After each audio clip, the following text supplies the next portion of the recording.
we're doing in our neck of the woods to mitigate those risks. Trying to get it to go. Let's see here again. There we go. So I'll start off today with a little bit about our organization, our mission, history, geography, where we're located, and the type of vegetation that we encounter in this area. And then I'm going to go into how we work. So the two biggest obstacles we found for homeowners to do mitigation is the lack of education. And so we have our education outreach programs that directly address that issue. And the backbone of that program is our Neighborhood Ambassador program.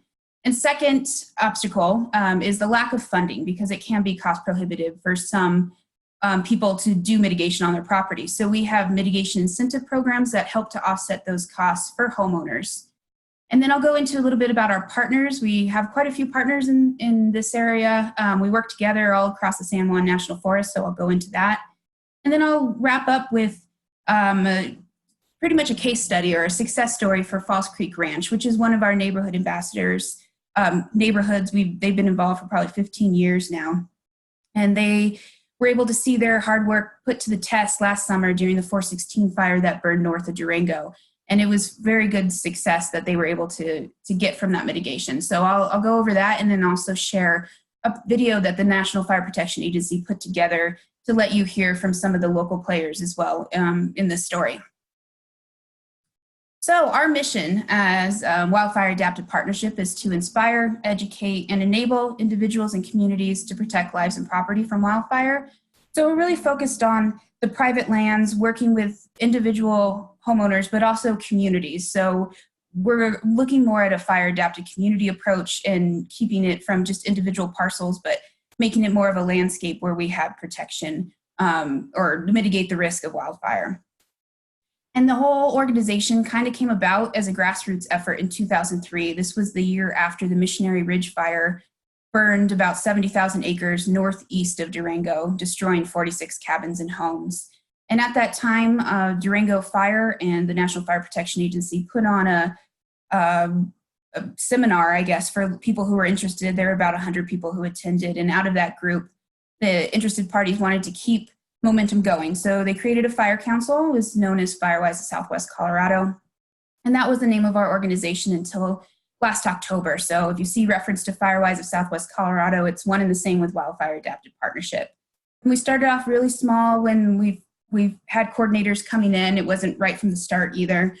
Someone might have been working about 35 hours a month covering just La Plata County, where Durango is situated. And we've now moved out into the neighboring counties.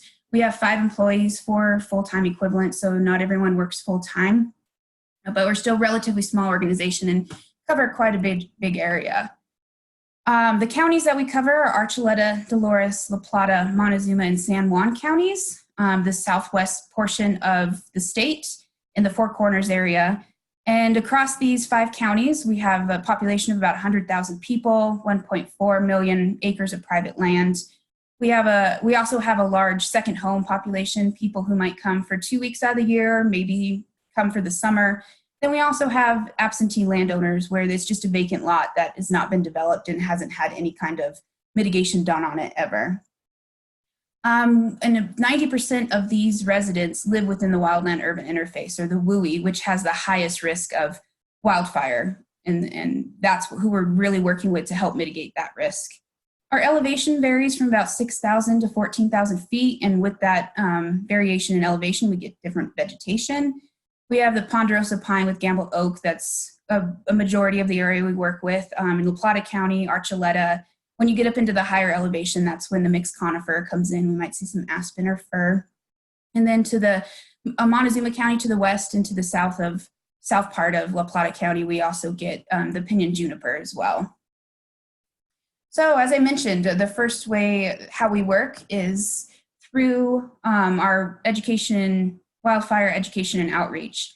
Last year, we had 162 events that we held, and that directly engaged over 3,000 people. And in addition to these direct engagements, we also have our website and social media, which is we reach thousands of people with, and we also write articles for local newspapers and do education outreach on the local radio stations as well. For our direct engagements, we have a combination of everything from tabling. The picture on the top there is from an event in Rico for the 4th of July this year. We also do workshops and field trips. Our home ignition zone workshop focuses on how to create defensible space. So it's an all-day workshop for residents. We also do outreach to the local realtors in the area. We can provide continuing education credits through that workshop. And we also try to work with some local insurance companies as well. And that's just a part of that, creating that fire adapted community and working beyond just the residents, but also businesses and those that they interact with. In the past, we've also done Mitigation 101 Fair, where we bring all partners in, mitigation contractors, rental companies, fire protection districts, Colorado State Forest Service, so that everything is in one spot for interested residents to come and see firsthand or meet those people and get all the information that they need. We've also done chainsaw safety courses in the past, and this allows for people who may not be comfortable with some of this mitigation efforts that they can learn and maybe be able to move towards doing some mitigation work on their property. And most recently this year, we were able to do a prescribed fire tour, and that's the picture at the bottom. During this tour, it allowed our participants to get out on the ground, meet with practitioners who were implementing the fire, managing that. This picture was in June, and it was a great experience for them to see good fire on the ground. It was really well received, and we're actually doing another tour today in that same area of the west side of the San Juan National Forest. And that was also in partnership with the Dolores Watershed Resilient Forest Collaborative, which I'll talk a little bit more about in a minute. So the backbone of our program and our organization as a whole is our Neighborhood Ambassador program. So through this, we are able to utilize volunteers, and they become the catalysts in their communities to getting mitigation completed. They make their neighbors aware, and they make them more prepared for wildfire. And what we provide to them, we provide initial training. We bring in partners to help them do an orientation. We do ongoing support and education, where we do that through our bi-monthly fire council meetings. Last month, we had one where we brought in the State Forest Service, and they were able to present on the types of beetles in the area. 2 months before that, we did a fire outlook. So it's really a chance for our ambassadors to gain access to wildfire information experts, but also to learn from each other. So we encourage them to come with their questions and bounce ideas off each other. And there's some people who've been ambassadors for 10 plus years and someone maybe only 6 months. So it's really an opportunity for them to engage with each other. And currently we have 150 volunteer ambassadors, and they represent 95 of the high-risk communities in this area.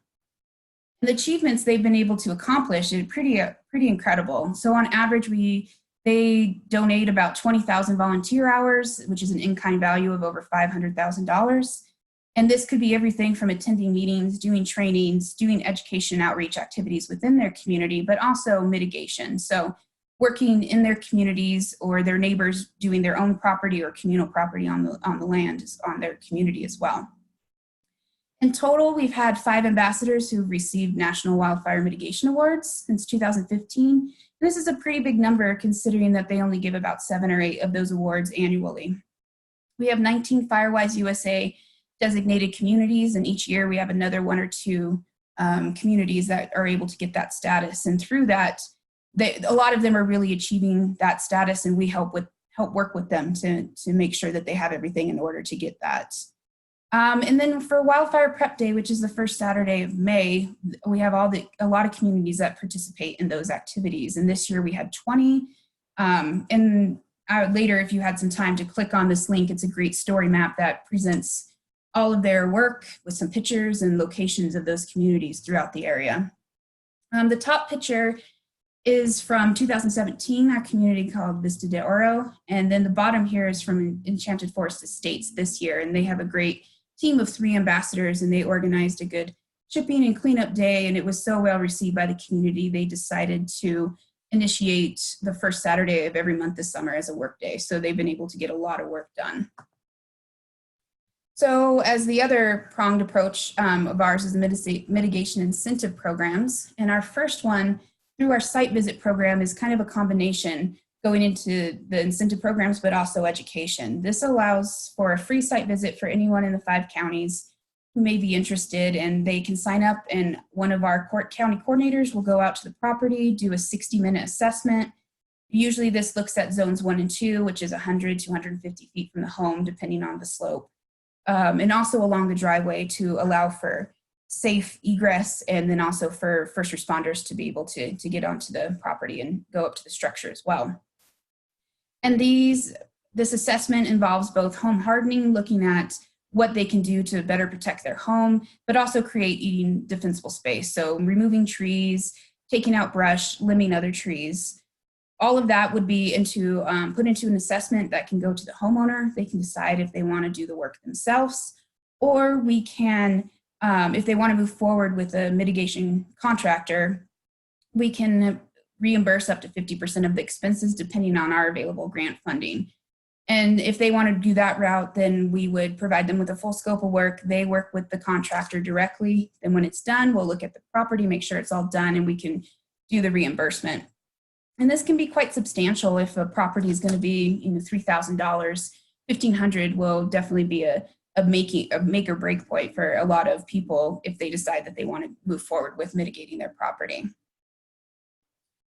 So the chipper rental rebate program is another one that's open to residents throughout the 5 counties. We can reimburse 50% up to a maximum if they hire a crew to come in and do some chipping, or if they rent a chipper and they decide to do the work themselves. So on the top there, that's a crew working, and on the bottom, this is another community called Cedar Mesa Ranches out by Mesa Verde National Park. And for Wildfire Prep Day last year, they rented a chipper and did a work day and had a lot of success and was able to treat quite a bit of area. Up until last year, we reimbursed $500 for an individual and $15 for an HOA if they did it as a community. And we had to reduce the amount that we could give back to people this year because of available funding. But it was really smooth. People were still really appreciative of the $250. It still went far for helping them to get work done, especially with slash. There's not a lot of options. You can burn it around here. Some places don't allow, or you can take it to the transfer station. So this chipper rental rebate program has been going on for about 5 or 6 years in the region now. And so a couple other mitigation incentive programs that we have. We have our Kickstart grant, which is a one-time $7,500 that can go to a new community, someone who has a new ambassador who's just trying to get started in what they're doing. And this amount will help them jumpstart, kickstart their activities, allow the community to see what kind of work can get done.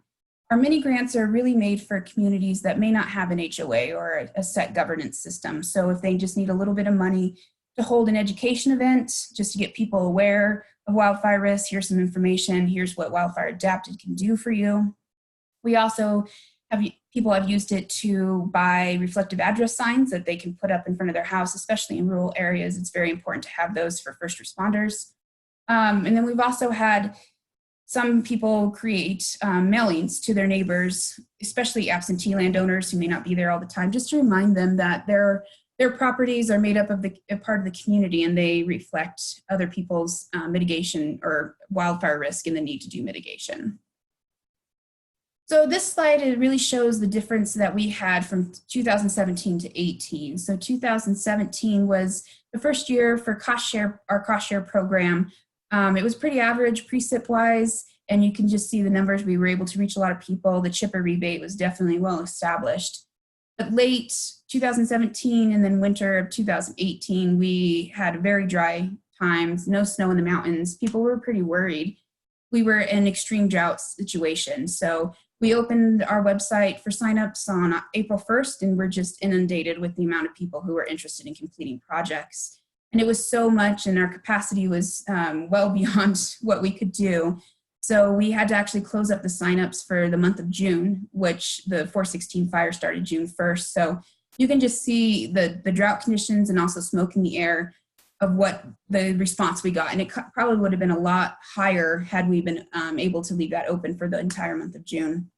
And our chipper rebates, we originally said about $20,000 for last year. We went over, and I finally had to close the program about a month early because we were just out of funding. So that's one of the reasons why we lowered it for this year. And in general, for 2019, we had an amazing winter. We had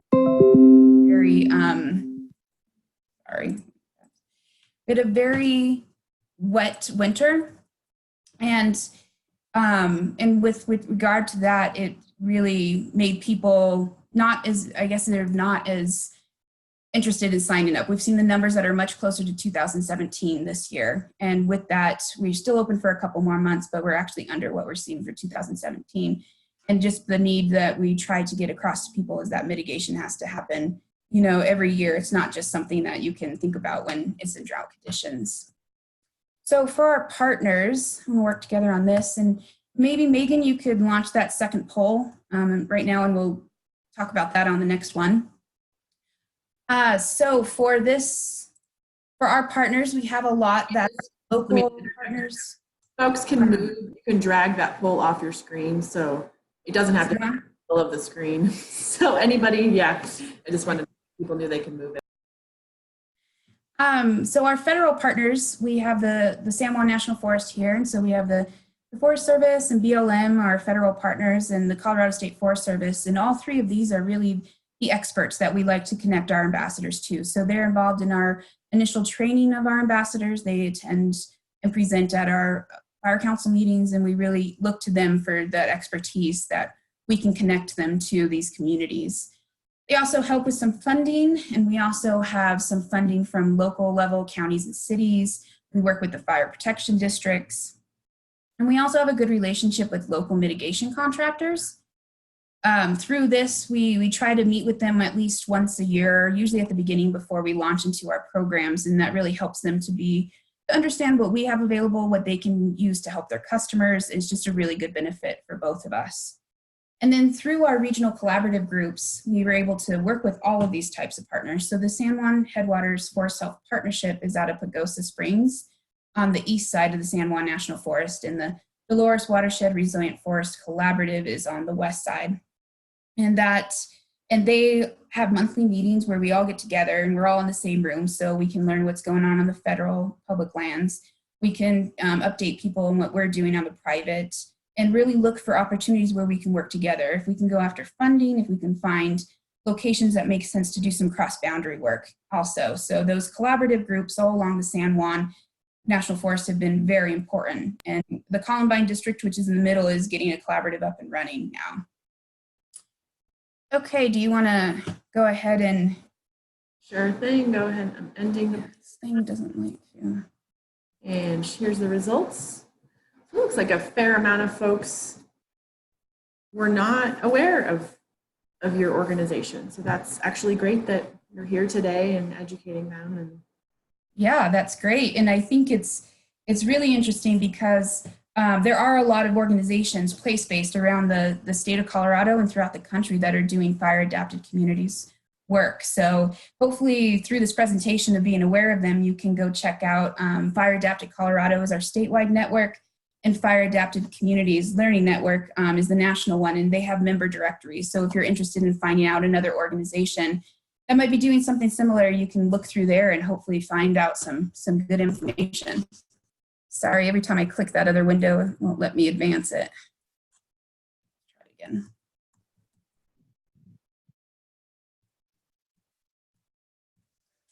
So now I'm going to move on to our success story of Falls Creek Ranch, which has been a community of ours for a very long time. I think they were in the group that had an ambassador in the very beginning of 2004. So we think that was a group of 11 people. And Falls Creek Ranch is a very interesting makeup in that they have 100 private 1-acre lots and then 800 of common space. So overall, the whole ranch is 900 acres, and they have a lot of responsibility to take care of those common places. They do a good job of letting people know if they move there that it is a working ranch and they're expected to help out. They've been able to complete a CWPP, or Community Wildfire Protection Plan. They did that in 2011. And they also created a mitigation committee. So the ambassador sits on that committee. They're able to work together, so it's not just all on one person. And the great thing about that is it's set them up to have a succession plan. So if someone gets burned out or if they just move from the area, there's the whole panel. Someone else from that committee can step up and be the new neighborhood ambassador. The committee also does a lot of planning for community work days of where they're going to work, what type of activities they're going to do. And they usually follow this up with a community potluck. So they make it more than just working, but also a community where they get to know their their neighbors and have a good time. Falls Creek Ranch has been very successful in getting grants to purchase mitigation equipment. They've been able to purchase an air curtain burner, dump trucks, chainsaws, so that they can get out there and do the work themselves and not hire crews, which could be more expensive. And as I mentioned, we have 5 ambassadors total who had received National Wildfire Mitigation Awards, and 2 of them have come from Falls Creek Ranch. And the bottom picture here is a picture of Paulette Church. She's also on our board of directors, and she won the award for 2019. And this is our January Fire Council meeting of recognizing her accomplishments. We were able to get the Fire Protection District out, Colorado State Forest Service, and a lot of those people are her neighbors, and it's just real community there, and they're all very supportive of all the work that's been accomplished there, especially that Paulette's done in the last couple of years. And all of that work, the thousands of dollars they've been able to spend and the hours they've spent out there really paid off last summer during the 416 fire. As I mentioned, that one started on June 1st. If you can look at the map here, the map down, this is pointing to Durango, up here towards Silverton, and this is Highway 550. On the southern edge, that's where the fire, they were really concerned about it, and it was very active on that end, and the incident commander wasn't sure if they would be able to get some crews in there to put up a line, and the Durango fire chief, he said, I know what they've done in Falls Creek, and I think you can get your crews in there, they'd be safe, you'll be able to do what you need to do, and we can stop the fire there. And they were successful. They were able to stop it, no structures were lost anywhere. It kept it from going into neighboring subdivisions and possibly into the city of Durango as well. So what I have to share now is that video that the National Fire Protection Agency put on, and they do a good job of hearing from the fire chief, our La Plata County coordinator, Charlie Landsman, and also just residents, people living in Falls Creek Ranch. So I'm going to go ahead and get this started. And Megan, let me know if there's any issues with the sound. No worries, I will. Okay, and I apologize, I can't make this bigger, but hopefully everyone will still see it. It was a typical weekday morning, and we got a call that there was a brush fire that had started. You know, at first we could see this plume of smoke. It seemed like it was quite a ways away, and I thought, well, it'll never get here, you know. In the first 5 minutes, it went from being a start to almost 5 acres, and in the next 5 minutes, they were calling it maybe 25 acres. So it was spreading incredibly rapidly. And we went on pre-evac, and we saw it approach closer and closer, you know, and it's still quite a ways away, you know. I thought they'll stop it before it gets here, not realizing how intense it was.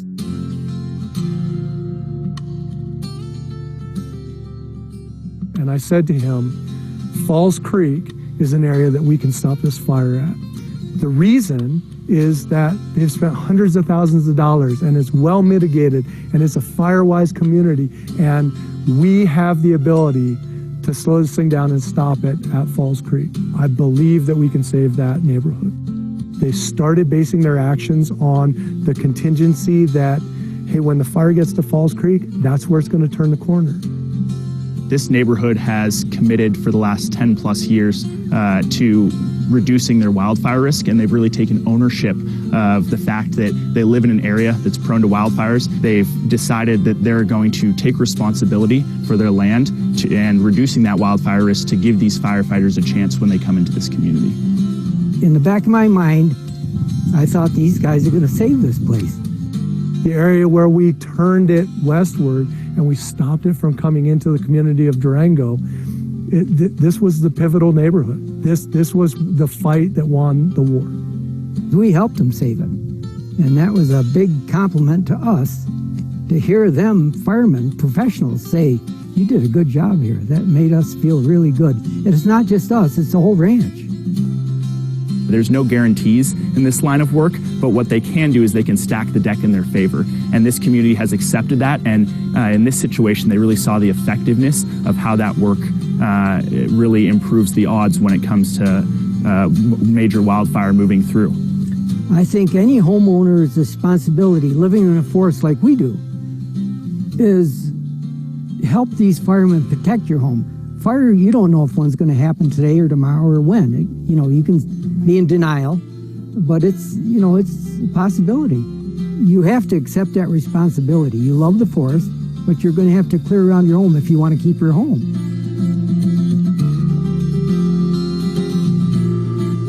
You know, sometimes you make your own luck. And I think that's what we did. We were very fortunate to have the people, the fire resources here available for us, but it's nice to know that we helped them defend our house. Protecting your home against the ravages of wildland fire, if you live in a community like this, I mean, that should be as high a priority for you as mowing your lawn. If you can even do that first 30 feet around your home, then that's going to significantly increase the odds of that structure's survival. How can you ask somebody to defend your house if you don't want to help them? That's the thing, you know, you got to help them. All they want is a fighting chance. So I think to come back, drive in my driveway, see that fire truck sitting in my driveway still, and those guys there. I get emotional once you know the people. You know, we had been told that our house had burned. People just insisted. 3 people just said, I know it did. I know for a fact.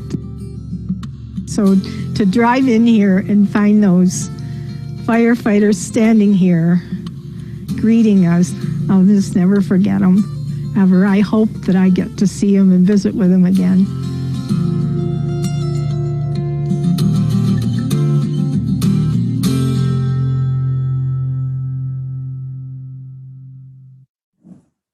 So I think that video does a good job of sharing what our ultimate goal is as an organization, which is to really prepare the individual to do that mitigation so that if there is the event of a fire, they know how to evacuate first of all, but also that the fire crews could get in and access those properties protected. So it's really working toward helping the firefighters in the event of a wildfire.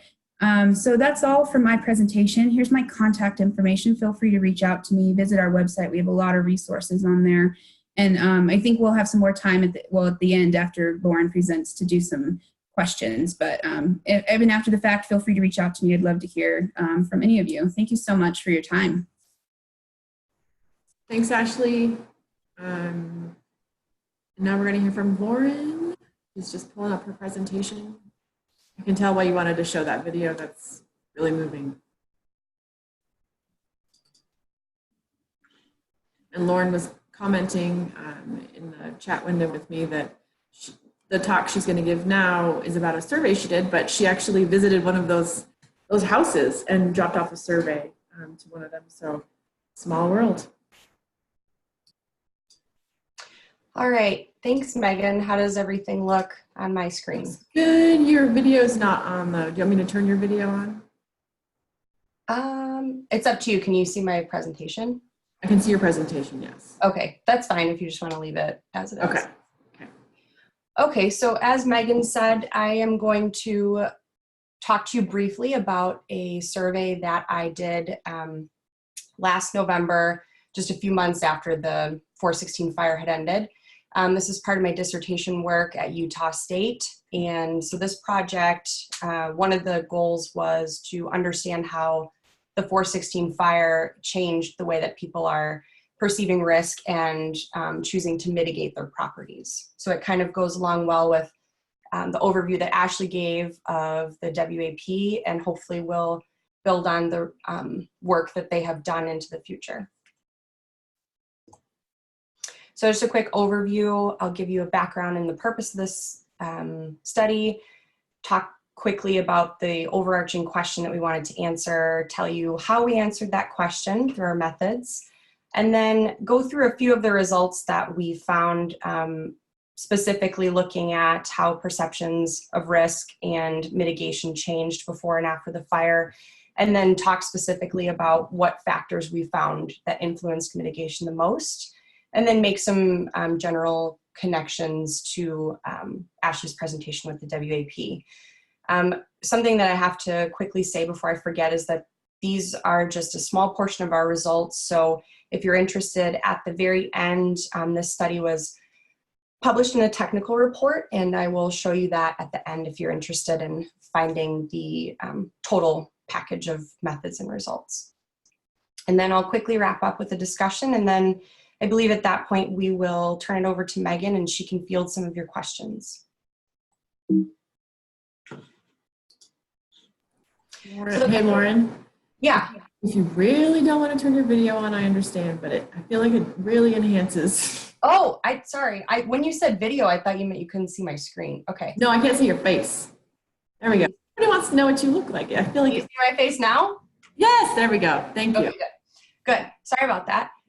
So the purpose of this study was to assess mostly the mitigation behaviors that folks reported that they engaged in before, as well as reported planning to engage in within the 2019 fire season, so just after the 4/16 fire took place. And in this, we wanted to identify behavior change, so see what if there was any change in what people were more likely to do as far as mitigation after experiencing the fire. Identify changes in perceptions of risk, and then also if risk perceptions were not really influencing behavior change, we wanted to identify what factors are influencing that behavior change. Ultimately, the goal of this portion of the project was to provide pretty like case study data on how we can continue to enhance the way that we educate and outreach to people to increase the mitigation that is taking place with residents that live in these areas where fire takes place. So broadly, the research question for this project is, does a recent proximal fire, such as the 4/16, influence residents' mitigation or risk perceptions? So our methods, we put together a drop-off pickup survey, which turned into drop-off mail-back survey because nobody wanted to ask us to come back because it was such a large area that we surveyed. So we delivered 500 surveys between November 13th and November 21st of last year. It was a few months just after the fire took place.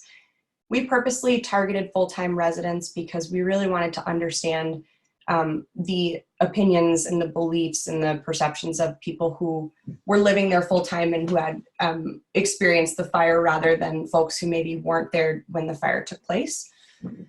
We included the evacuation and pre-evacuation zones just to try to get that depth of data to understand how people were experiencing things. And ultimately, we received 199 surveys back, which is just under a 40% response rate. So on the right, you can see the outside cover of the survey. And again, the full survey is in the technical report if you're interested in seeing the specific questions that we asked. For this presentation, I'm going to focus on telling you the results from specific questions that we asked about, again, the perceptions that were present for residents before and after the fire, mitigation that they were engaging in before and after the fire, and then looking at what factors are mostly influencing mitigation before and after. In the full survey and in the full project results section, these factors include things like sociodemographic variables, which are standard in social science surveys. We also looked at some land fire data, some spatial data to include biophysical and spatial component, and then some more theoretical variables, which is what I'm going to present to you today. Hey, Lauren, I put the link to your full report in the chat window, so if anybody wants to read it, go ahead and grab that link. Okay, thanks, Megan. So Ashley went into very good detail on the 4/16 fire, so I won't repeat that. However, I would like to point out those two images on the left. If you want to look at the one in the middle, that red polygon is the 4/16 fire. The yellow is the evacuation zone, and then those dots or centroids are all of the parcels where we received a survey back from. And then that area that Ashley was mentioning, Falls Creek, is located in that very right image within the yellow polygon. Jumping into results, so we asked two questions that were gauging what people thought was the risk prior to the fire actually occurring, and then what they thought, how likely they thought it was that it would occur after experiencing the fire. So the interesting thing that we found from these two questions was that prior to experiencing the 4/16 fire, about 67% thought that it was very likely that this fire would be severe enough to threaten residential areas. However, after they have experienced that fire, they thought that the likeliness that a fire could start within that area next year, within the valley next year, dropped to less than 50%.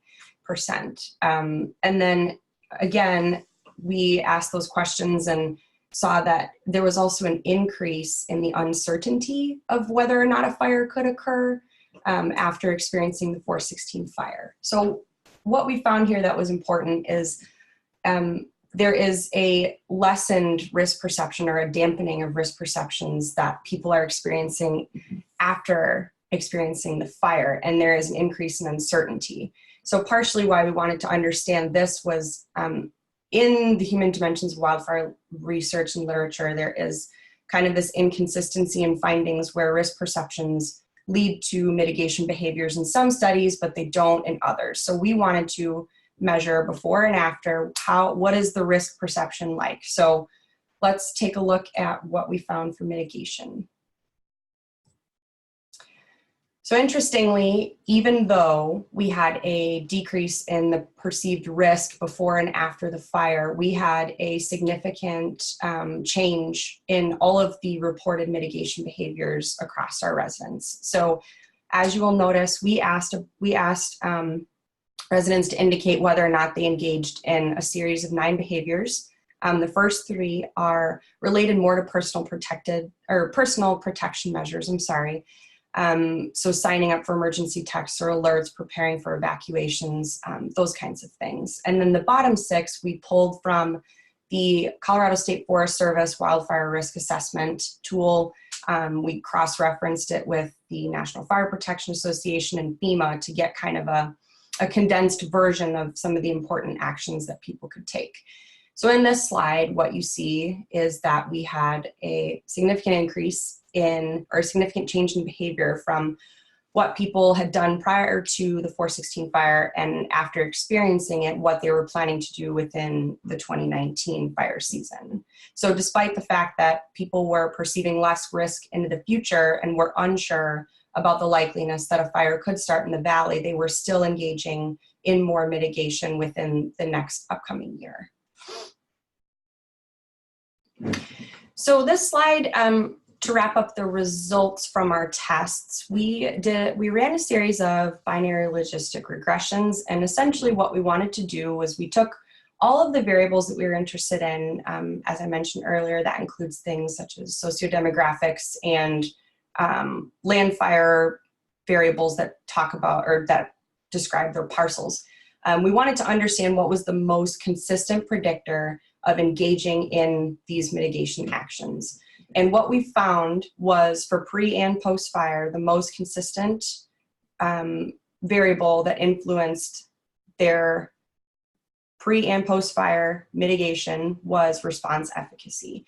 And what response efficacy means, for anyone who doesn't know, is basically it means that the action that you're taking is doing what it's supposed to and it's effective. So the belief that the action is doing what it needs to and is effective is the thing that influenced the folks in this area to mitigate before and their intentions to mitigate after. The only difference that we saw between the pre and post fire consistent predictors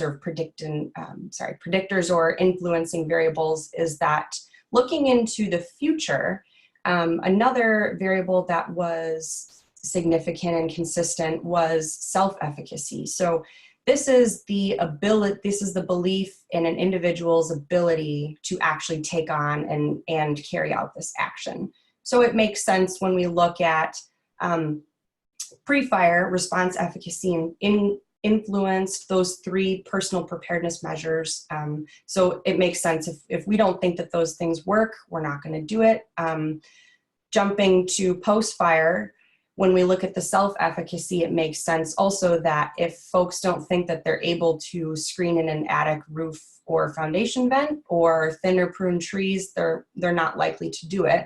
And on the flip side, if they believe that this is something that they can get done within the fire season, they're likely to do it. So switching gears over to looking at some of what Ashley talked about, we asked a broad question, not specifically focused on WAP, but we asked people, are you aware of any programs that help people protect their homes against the threat of wildfire in your local area?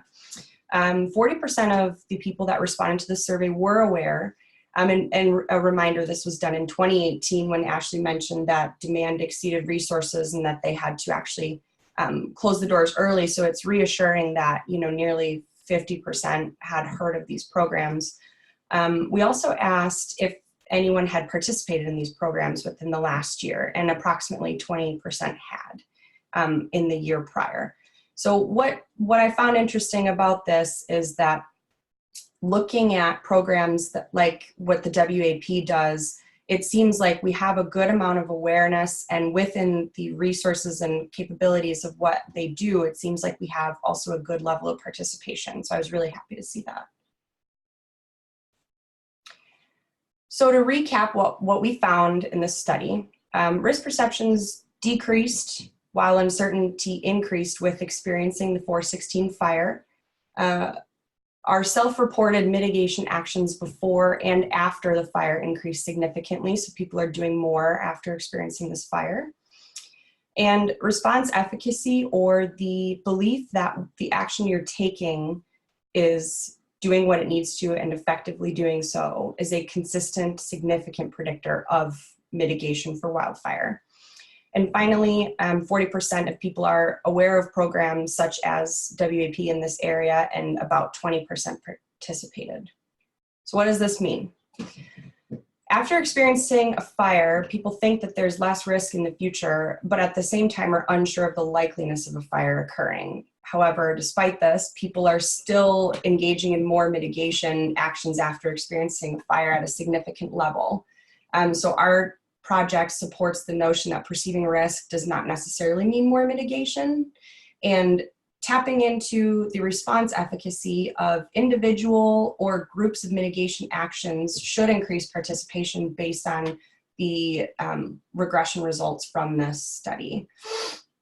And finally, kind of the main point that I was excited about is to continue doing the awesome work that Ashley's organization and even extension, like where Megan works, we should really try to incorporate focusing on not necessarily how much risk is in the area, but incorporate the level of response efficacy and self-efficacy of these mitigation behaviors that we want to increase. So with doing so, in an ideal world, if we incorporate this and we do these education and outreach efforts where we focus on telling folks like, hey, you can do this within a fire season, it's very effective, you know, assuming that cost is not an issue, ideally it could lessen pressure on programs like WAP that have limited resources, so that we don't see that spike in demand like they did in 2018 where they had to close the doors early.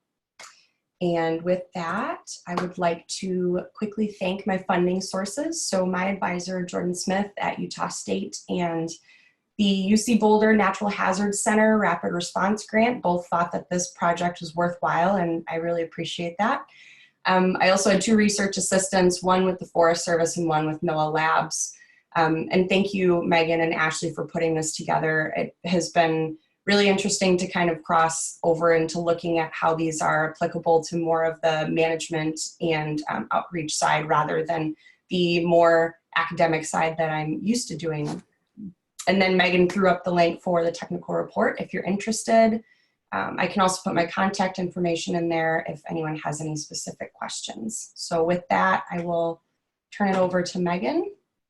Awesome. I'm going to launch our last poll, just a question about if you're interested in learning more about one of these organizations, and depending on your answer, we track all of this, and so we can get you guys more information about these organizations.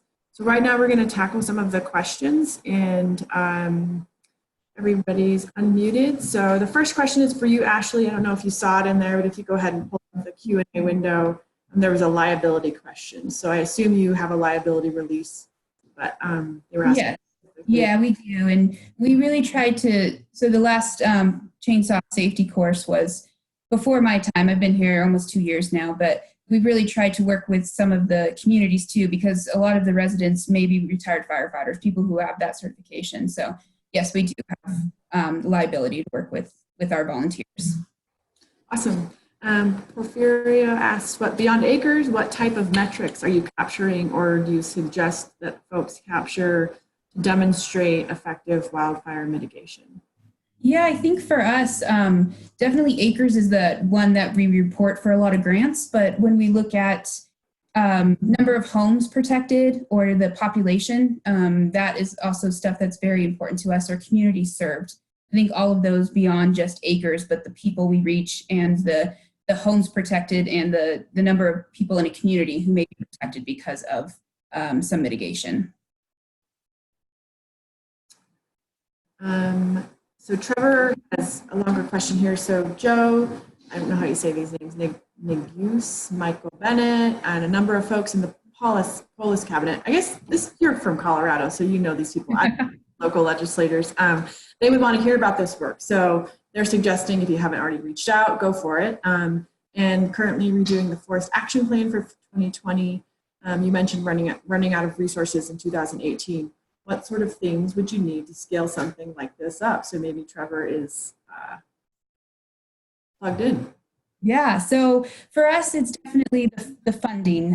Funding portion, we have limited funding, but in related to that as well, the amount we can give back as rebates, but actual staff. So if we had some more funding to cover staff time, which is increasingly more difficult, we have some money to treat acres on the ground, but that can't go to staff time. So I think the funding question, and then being able for us to bring in some capacity to help with that. So if we had had more funding available, we might have been able to hire a couple part-time people who could have just worked on site visits for the summer to really increase that.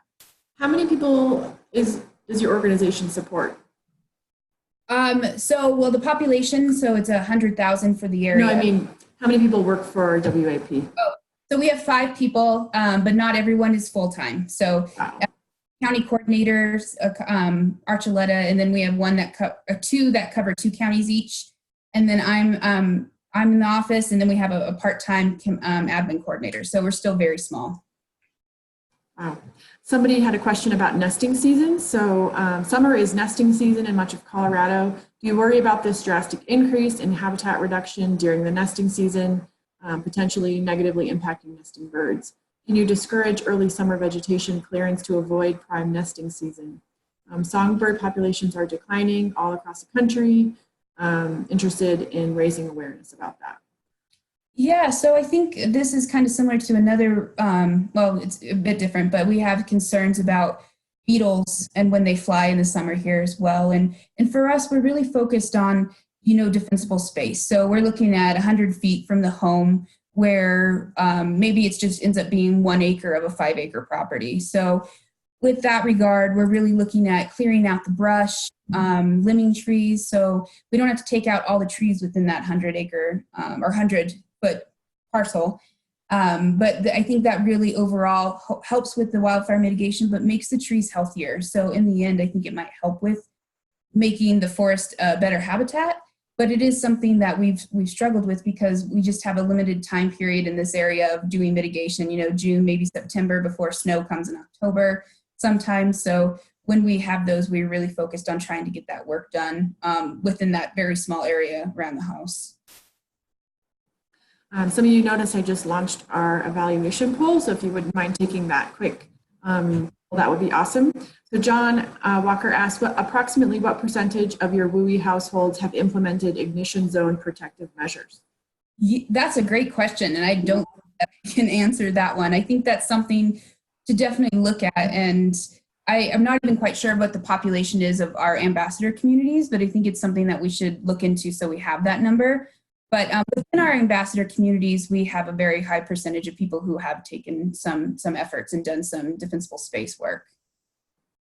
Anne asked, do they plan to update their CWPP post-fire? I guess that's in reference specifically to False Creek Ranch. And I think so. Yeah, I'm not entirely sure if they plan to do it, but a lot of our communities who have CWPPs, they may be working towards those objectives that were addressed in that planning document. We have some that are definitely updating now, but other ones that might hold off a little bit longer because they're still working toward those goals that were initially laid out within the plan. And she asked another question. Have your communities involved any public utilities? Maybe working? Some of them, I think some of them have, and I know that they've worked because one of the concerns about doing mitigation is to protect those public utilities. And so I know that they might have worked with the local La Plata Electric Association to, if there are trees that might be close, to work with them to come in to get those trees out of there, but it also helps with some mitigation around the community as well. Let's see. Are post-fire voluntary surveys more likely to obtain responses from people with heightened awareness and greater likelihood to engage in protective measures? I think that question is obviously for you, Lauren. Yeah, there are two, from the research that I've done, there are two trains of thought on that. And it's one train of thought and two outcomes. So people are either more, their awareness is heightened and they have a greater likelihood too because they perceive this risk because it just happened to them. And then there are folks who, on the other hand, this experience shapes them, the way that they view future risk as it likely isn't going to happen again. So their awareness, although it's heightened, doesn't actually always lead to a greater likelihood to engaging in protective measures. But that is a great question. And one of the interesting things about looking at surveying a population immediately after a hazard or disaster takes place. It looks like the next question is for you as well. Do you think technology could be helpful in building community awareness and building mitigation awareness, such as potentially real-time data, sharing of environmental conditions, status of forest, regional wildfire tracking, connection to U.S. Forest Service, other federal agencies, and possibly connecting neighboring communities to share information in real time on a map-based platform? Dave is doing some work with NOAA along these lines. It's a really interesting question. I think when we think about maps and GIS, sometimes as a former grad student, it can feel like a big black box, but the more we make these things accessible to communities, I think could be beneficial. But your thoughts on that? Yeah, Dave, that's a great question. So I believe, and this, Ashley, you may be able to answer this more clearly because you live in that area. I did not at this time. But I do believe that there was an app with a real-time map that showed the location of the fire, and it also included parcel data for the folks that were in the evacuation and pre-evacuation zones, which was giving them as real-time of information as they could while the fire was happening. So I do believe that those things are useful, and it sounds like in La Plata County during the 416 fire that this was already happening. So again, I don't have a ton of information about it, but if you did a quick Google search of, I think they were called Code Red alerts or the Code Red app or something, you probably would find more information. But again, Ashley, you may be able to speak to this better than I can. Yeah, Code Red for La Plata County, and then we have there's another one that's for the other counties, but that's really our emergency response. So they're to send out those targeted evacuation notices. So that it's very specific to the parcels and not kind of like a Amber Alert where it would be everybody in the area. So it's very targeted that we can just work with those individuals to get them out safely for the emergency response. And then Jamie had a question about what strategies have you used to identify the neighborhood ambassadors? Do they volunteer? A great question. So in the past, I think now we really have enough people who are interested and they just kind of reach out and say, I want to be an ambassador. And then we do orientation usually about twice a year and we'll get those people started. In the past, we've done them a lot through site visits, spending an hour with someone and then saying, you know, if this is something you want to do to get your neighbors involved, you can find out more, be an ambassador.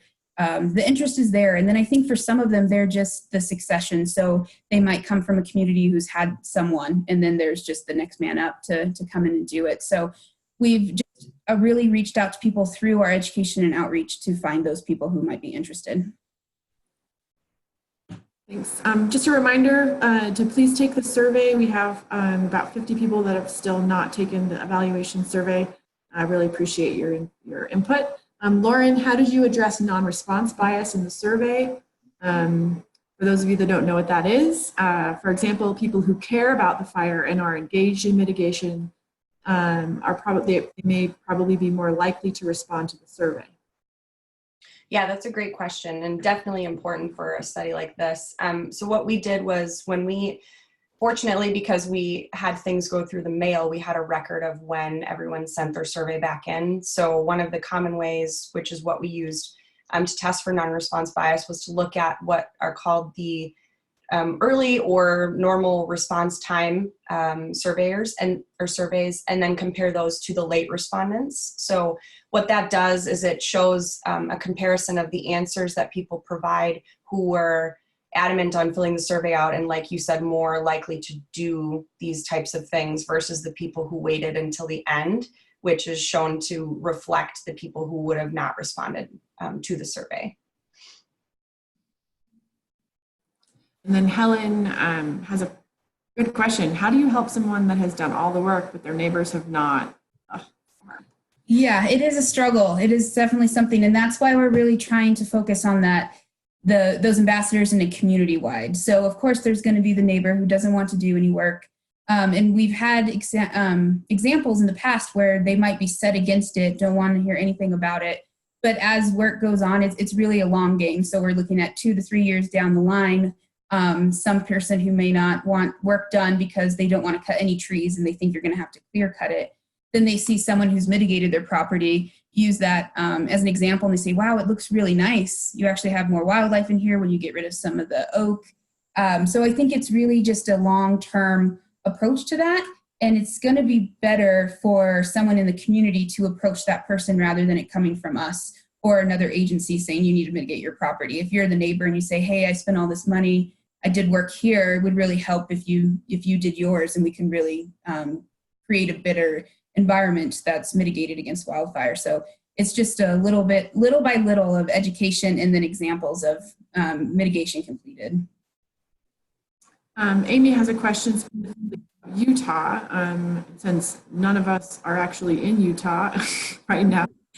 She says she's a layperson who is here trying to find resources to help extended family with a couple thousand acres of private property near the Manti La Salle Forest near Fairview Canyon to better prepare and prevent for wildfires. So Amy, there's something called the Joint Fire Science Network, and it's a network of, it's a nonprofit that has regionally specific resources for people just like you. So I'm going to put that link in the chat window, but the Joint Fire Science Network is a really good resource for folks all over the country looking for information to help forests become healthier. Whether you're on the East Coast or the West Coast, there's specific recommendations regionally. So keep your eye out for that. And I don't know if either of you have any suggestions as well. I actually do. So I noticed earlier that Jennifer Hansen was in the room, but it looks like she left. So Amy, I'm going to post a link to the Utah Division of Forestry, Fire, and State Lands. And I have worked with, their website has extensive resources on things that you can direct your friends or family to, but I would also feel free to contact Jennifer Hansen. I just put the link and her name in there, and I can also find her email address quickly once I'm done talking. But she is I believe her title is the Wildland Urban Interface Coordinator. So she does a lot of work identifying communities at risk and assessing those and then getting information to them. So I would definitely reach out to her through email or phone call. Mary was wondering if the Falls Church 416 fire was available online, and if Ashley, could you put that link in the chat window so she could grab it, please? Yeah, I will do that right now. Awesome. Steve, do you think Smokey Bear has a valid role in wildfire prevention with landowners? Kind of open question to either of you, I guess. So the key word there is valid.